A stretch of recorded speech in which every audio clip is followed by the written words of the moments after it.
ఇప్పటి వరకు ఇంట్లో ఒకటే టెన్షన్, సుహాసిని ఎక్కడుంది, సుహాసిని ఎటు వెళ్ళింది, పాపకేమైంది అని. కానీ బావగారు మాత్రం ఒక ఆలోచనకి వచ్చేశారు. ఖచ్చితంగా తను బతికే ఉంటుంది, తను ఎక్కడున్నా హ్యాపీగా బతికినంత కాలం బతకాలని పూజలు చేపిస్తున్నారు. నాకు చాలా సంతోషంగా ఉంది మాధవ్. అవును, హోమం చేయాలన్న ఆలోచన అన్నయ్యకి ఎందుకు వచ్చిందో గానీ అది మంచి ఆలోచనే. హోమం చేయడం వల్ల విడిపోయిన భార్యాభర్తలు కూడా కలిశారనేది నేను విన్నాను. హోమం వల్ల కొన్ని మంచి పనులు జరుగుతాయనేది విన్నాను. అలాగే సుహాసిని ఆరోగ్యం కూడా కుదుట పడుతుంది.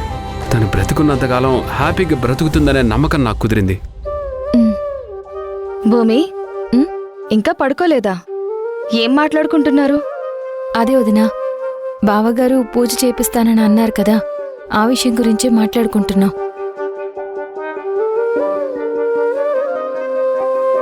ఇంతవరకు నాకు రాఘవని చూస్తే బాధేసింది, భయం వేసింది. ఎందుకంటే ఎప్పుడూ ఆ సుహాసిని సుహాసిని అనే ఆలోచన నుంచి వాడు బయటపడలేకపోయేవాడు. అందుకు బాధేసింది. వాడు తిండి తిప్పలు లేకుండా ఒక భగ్న ప్రేమికుల్లా ఆ సుహాసిని గురించి ఆలోచిస్తూ తన ఆరోగ్యాన్ని పాడు చేసుకుంటూ ఉంటే భయం వేసింది. నిజంగా ఏ దేవుడు వాడికి అలాంటి ఆలోచన కల్పించాడో కానీ వాడు ధైర్యం తెచ్చుకుని పూజ చేయడానికి సిద్ధపడ్డాడు. అది మనం సంతోషించాల్సిన విషయం. అన్నట్టు మాధవ, ఆ పంతులు గారు నాకు ఫోన్ చేసి మొత్తం వివరాలు చెప్పారు. ఏర్పాట్లన్నీ కూడా ఆయనే చేస్తానన్నారు.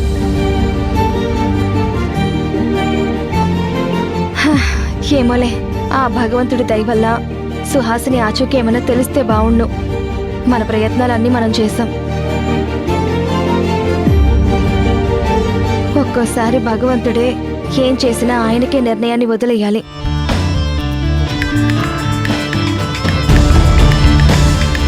KLM studio. హలో, అవునా? యా, సరే సరే. ఏమైంది మాధవ్? మెడికల్ షాప్ అతను కాల్ చేశాడు. ఎవరో ఒక పాప వచ్చి సుహాసి వాడే మెడిసిన్స్ తీసుకొని వెళ్ళిందంట.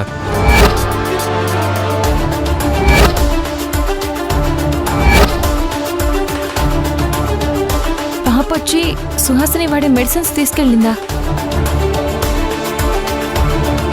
అంటే ఆ పాప ఖచ్చితంగా మన కృష్ణ తులసి అయి ఉంటుంది. ఇంతకీ ఎక్కడుందా షాపు? నయానగర్ సెంటర్లో ఉంది కదా, ఆ మెడికల్ షాప్లో అంట. సరే, మనం అక్కడికి వెళ్దాం పద. ఎక్కడికి వెళ్తున్నారు? ఇంత అర్ధరాత్రి పూట మీరు బయటకు వెళ్తే ఎక్కడికి వెళ్లారు మీరు అని రాఘవ అడుగుతాడు. విషయం చెప్తే వాడు కూడా వస్తానంటాడు.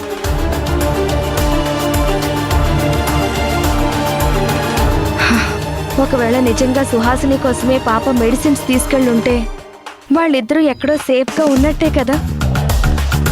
అవును వదినా.